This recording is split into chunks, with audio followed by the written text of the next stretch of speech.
know why you have dropped that program now. Let me say I'm very happy to see my brother and friend here today, Barrister Nyesom Wike, Dike Ohagwan Ikwere, great Nigerian, man who has interrogated the issue of concerning our democracy, particularly our federalism as a concept, through his actions as a governor. When you interrogate authorities concerning VAT, concerning your powers as a governor, that the president is not a principal overloading himself over school pupils.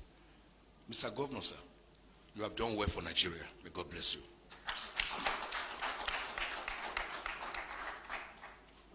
When I listen to my rights activist on the pulpit, that's what I call him, my very good friend, Bishop Hassan Kuka, I wasn't surprised about his take on this issue, because we seem to write the same way. Each time I read him, there was one day I read this article and I asked myself, is it because he's a bishop? Did he have the sense of Nostradamus or the oracle at Ileife, and he was able to gaze into what I had just written, which I was pushing out? Prolific man, we are lucky to have a you in these perilous times. Continue to speak up. Heavens will not fall. Like one person ever once told me, if the heavens fall, it will fall on all of us. But it's never going to fall. Nigeria nationhood, cohesion, do we have one? I know we don't have one. Nigeria is still yearning for nationhood after her independence since 1960. Perhaps one of the greatest fault lines we have is the way itself by which we came together, cobbled together by Lord Lugard on the 1st of January 1914.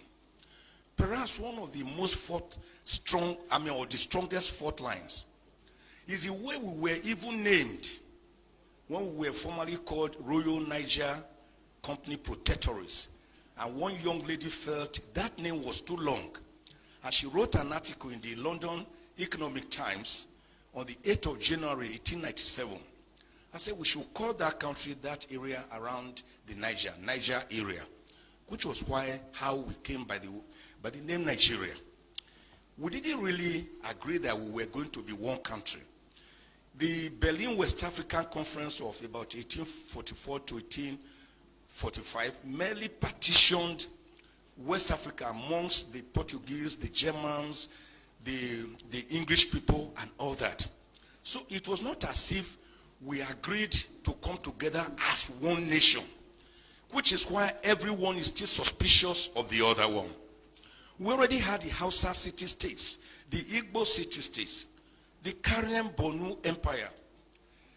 Remember, we had great kingdoms, the Oyo Empire, the Benin Empire. Remember the great role of Oba Ovorami Nogbaise, the man who told the British, don't visit Benin during that holy month in December of 1897. And the British said they must visit. And of course, the guards who were in charge of the moat seized them and killed them.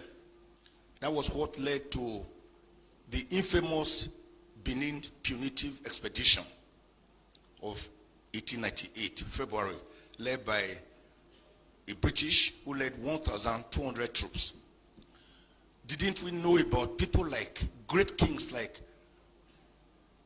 Oba or like King Jaja of Opobo?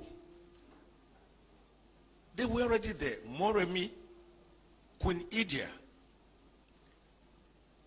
So we had our set ways of life, and we were happy before the British came with their mercantilism, holding the Bible in one hand, and of course, slave trade on the other hand.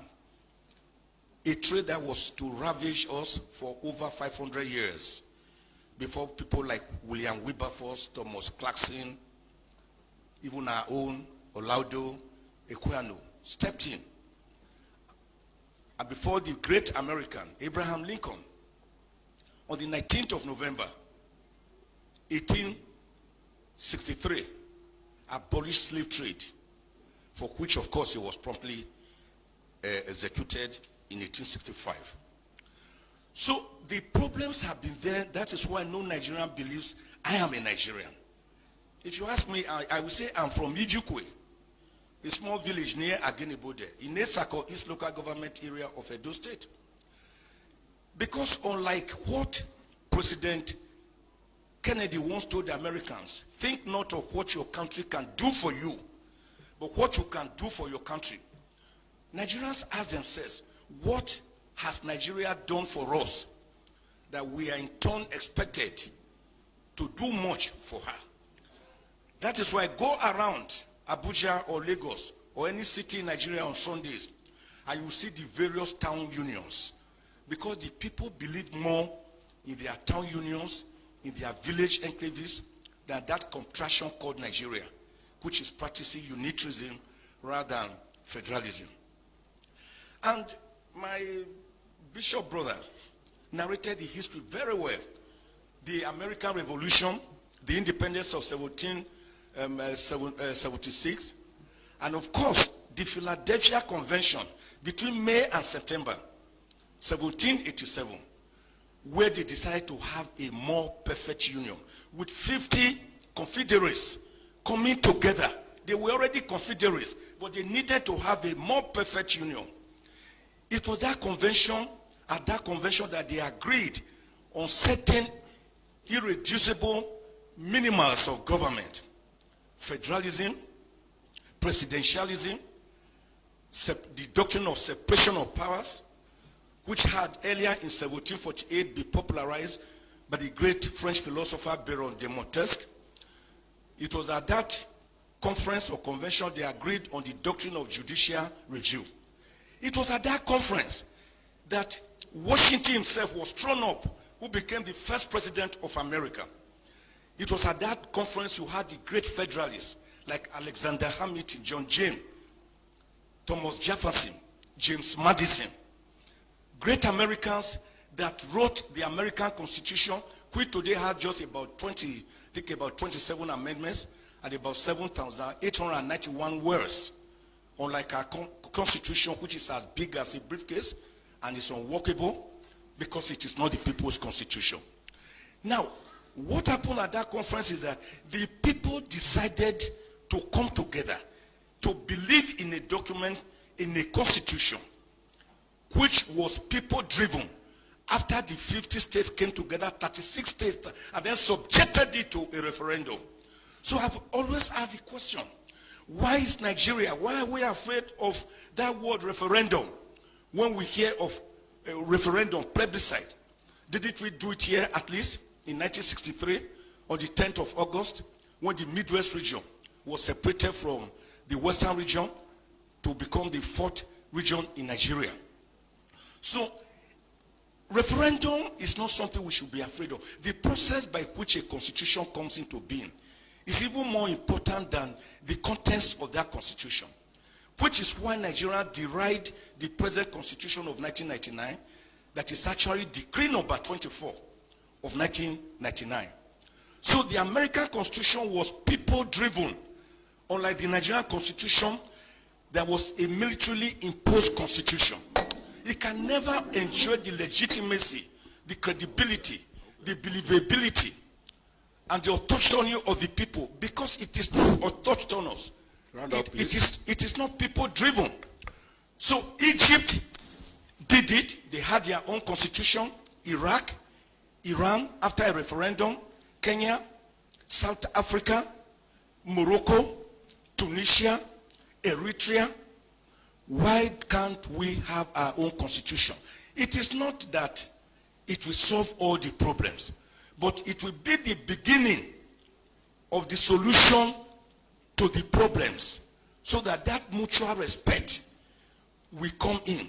We cannot have national cohesion in a state of inequity, in a state of social injustice, in a state of religious intolerance, in a state or a situation where some people believe they are born to rule and others are born to serve as clappers and as hewers of wood and drawers of water.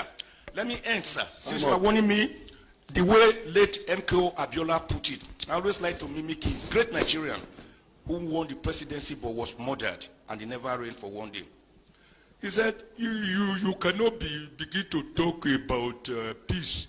There are different types of peace. In fact, the most peaceful place on earth is the graveyard, the cemetery. But that is not the kind of peace we want.